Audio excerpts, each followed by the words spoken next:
you're going to argue with someone over how to sing vibrato, over where to breathe from, is it the diaphragm, is it the core, all of these semantics.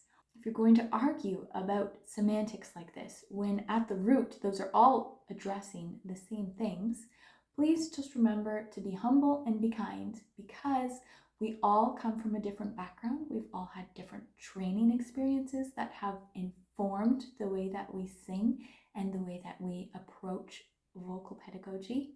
So if you're going to be nasty and haughty and laugh at someone because they use different words than they do, or they use a different approach than you do, they might just be on a different place in the road than you are, and it might be farther ahead of you. So don't mock someone just because they have a different point of view. I challenge you to seriously consider different points of view when it comes to singing, because it really is constantly evolving. It's very exciting, and we can all learn from each other. If you're asking yourself, why is it so hard to train my voice? Why is everything so complicated and confusing? You are not alone. Training the voice can feel like an enigma sometimes, because there are so many different schools of thought, so many different pedagogical approaches, so many different styles of singing. Take this example, singing high. Some people might call it flageoletto, falsetto, head voice, mode 2, the list goes on. Trying to sing with a brighter resonance. People call it forward placement, pharyngeal resonance, singing through your unicorn horn. You name it, the name is out there.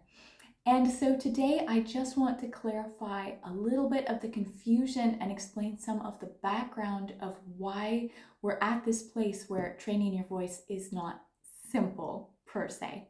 I personally have trained with 10 plus voice teachers, taken years of master classes. I have 2 degrees in singing, 1 in performance, 1 in voice pedagogy. And I'm still confused. I mean, this is a field that's always evolving. We're always learning. There's always new discoveries being made. And that's the good news. You will learn to improve your voice no matter which route you take to get there. There are many options to train your singing voice successfully, even if there's a little confusion along the way. To better understand how we as Westerners train the voice, we need to go back in time to the days of the Renaissance and think of the master-apprentice approach to teaching. So back then in Europe, people who wanted to learn a trade would study with a master teacher. They'd usually live with a master teacher, and they'd be fully immersed in the art that they were trying to learn. The same went for singing voice. The vocal instrument and instruments in general, composition, all of these were considered trades back in the Renaissance time, and they were trained as trades. So if I, as a singer during the Renaissance, were to want to learn to improve my singing voice and make my living as a singer or a musician, I would study with a master teacher. I would cling on to that master teacher's every word. They'd teach me everything they knew. And then after 7+ years, I would go on to be excellent and to make my living in that field also. And the tradition would continue. Back in the day, of course, there were no microphones, there was no commercial style music being played over the radio. It was all natural amplification, and there was an opera house or a small chamber setting that you'd be in, and your voice would have to naturally amplify itself. Contrast that to now, we have so many ways we can amplify the voice, and styles of music have changed to accommodate that. However, because the master-apprentice tradition was ingrained in us so strongly as being the best way to teach singing, for many that tradition still continues. Many, many, many voice teachers teach the way that their teachers taught them. This is where having several different teachers over time, not within a year or anything, but over the course of time can really benefit you, because you open your mind to new perspectives, new ideas, new approaches, and that will help you piece together a holistic understanding of your voice and how it works. Okay, so these teachers who continue on in the master-apprentice approach, where the teacher is the expert, often questions aren't necessarily encouraged.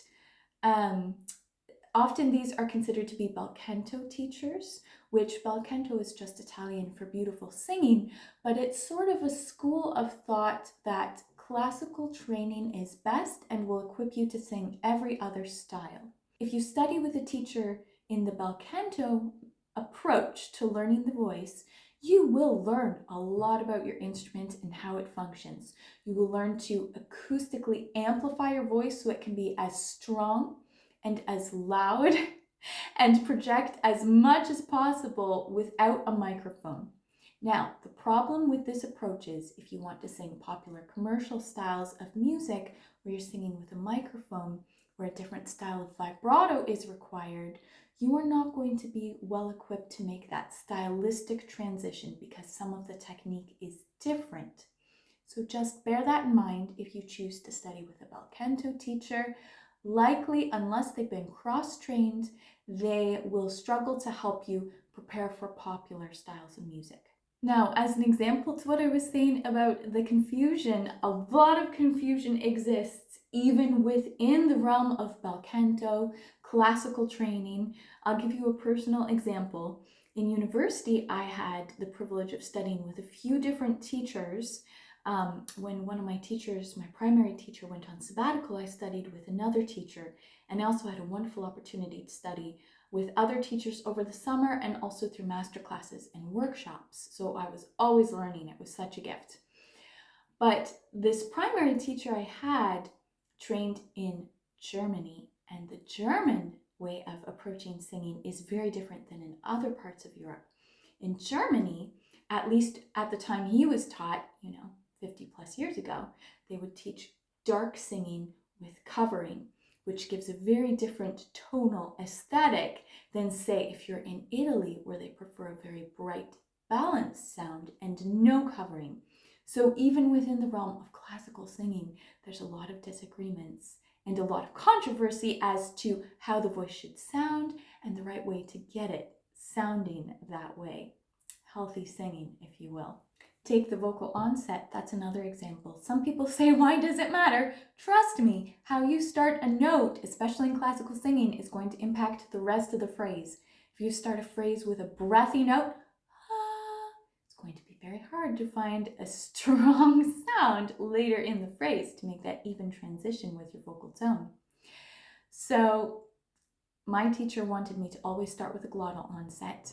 Many other schools of singing, many other parts of the world, they say if you constantly are using a glottal onset or an attack, where you hear that little click first, they will say over time that will damage your voice.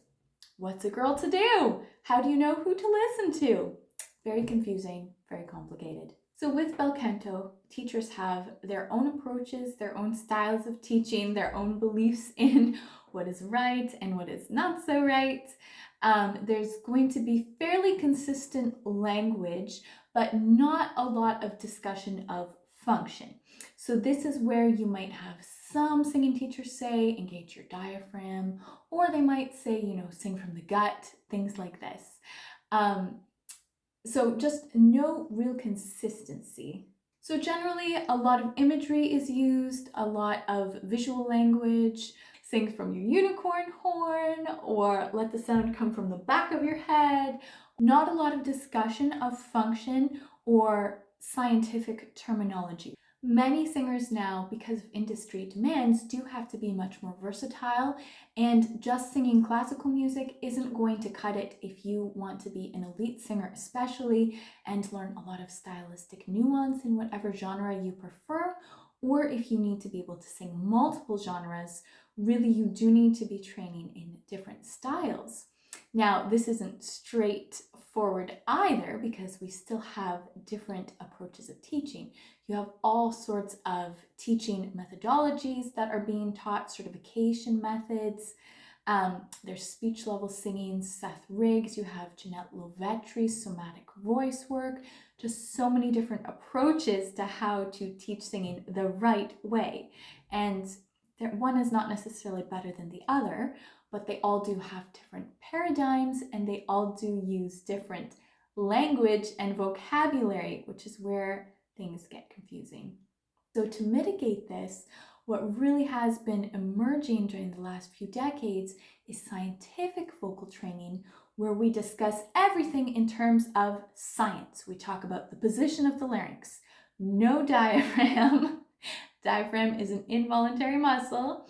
We instead talk about abdominal muscles, how you should lift the soft palate, how you should be positioning your pharyngeal cavities.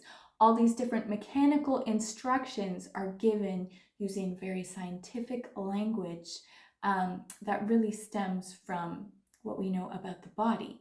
And we do know much more now about the body than we used to because of the invention of the laryngoscope. Now, here's where it gets a little dicey, because this does give us more standardized vocabulary, but we as singers were emotional, and we sing to tell stories and to portray emotions and to connect with people. It can be hard to get into that creative headspace if we're just thinking about scientific terms.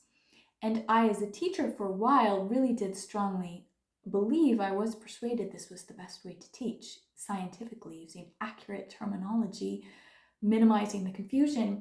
And I was realizing it just wasn't having the same impact as more visual descriptions that I could be giving my students.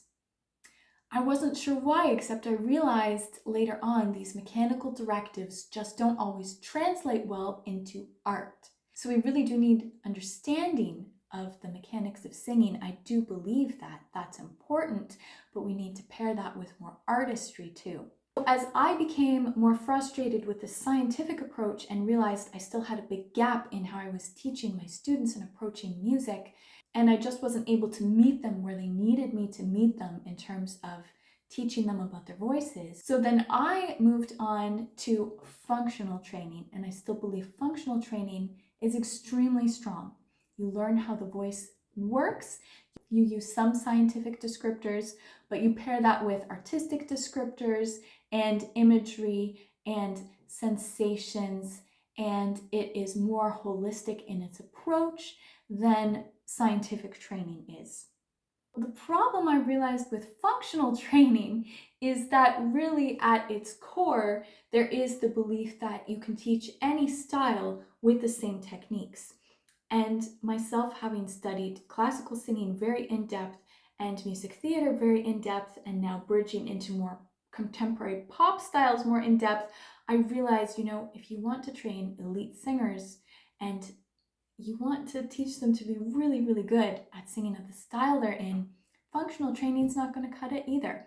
You can't persuade me that vibrato in classical singing is going to suit vibrato in pop singing. You can't train them the same way.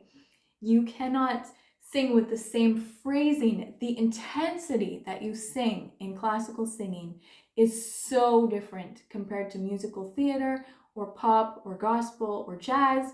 They're just very different. And if you're training your body like an athlete would train theirs to sing these intense classical phrases, your breath control, your core engagement, the way you phrase, the way you sing vibrato, the way you shape your vowel on every note, it's just so different in every style that if you're going to train elite singers to be the best that they can in the genre that they desire to sing in, you cannot train every singer with the same approach. You can't train every style and every person like they're the same. So that's where I see some shortcomings in functional training, as strong as it is. Another framework that's emerged is evidence-based voice training, and this is where I land now, because I do believe that even if we can't prove everything with science, there are traditions passed down from generation to generation that are healthy. They do strengthen the voice. We know that they work even if we can't necessarily scientifically describe or prove why they work. I think it's very strong to be able to advocate for traditions that have been preserved because we know they work, even if we can't scientifically prove why, and then to also complement that with what we know is true in the realm of science and anatomy and how the voice functions. So pairing those together is a very strong approach to teaching the voice. Now, I do teach with an evidence-based approach. This is where I land. I can't say I'll stay here, just because we as professionals might consider ourselves experts in something doesn't mean that there's not room to grow. I'm always learning more, changing my opinion, researching, reading the latest developments in voice research and voice practice. And so it's not to say I know it all and I'm not going to change my opinion again in the future. We just all have to do the best that we can with the information we have, right? Hopefully this gives you a little context on why there are so many different names. It's very frustrating to me when I see people arguing about terminology and sometimes they're talking about the exact same thing and they're all just using different names because they come from different backgrounds and have different understandings of the function. It's not to say one is right and one is wrong, because this is very informed by our own personal experiences, of course. I think the only solution to this is everyone has to be willing to be open-minded, to be evolving, to stay on top of the research that is always coming out, and to be willing to maybe consider things from another point of view if someone is disagreeing with your approach. I love when you guys leave comments. It helps me to consider what I've said, and maybe in some cases I do need to reevaluate how I've been teaching, and I'm very open to that. I love to grow and to learn. So I would love to hear your experiences in the comments. Please feel free to leave them below. Just remember that voice teaching, voice science, vocal arts, these are not standardized professions. So we do not have a set and rigid set of guidelines and rules that we need to follow.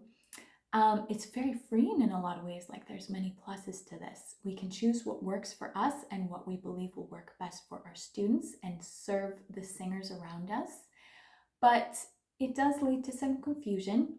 So please just remember to always be kind when you're disagreeing with someone, because we've all been wrong before.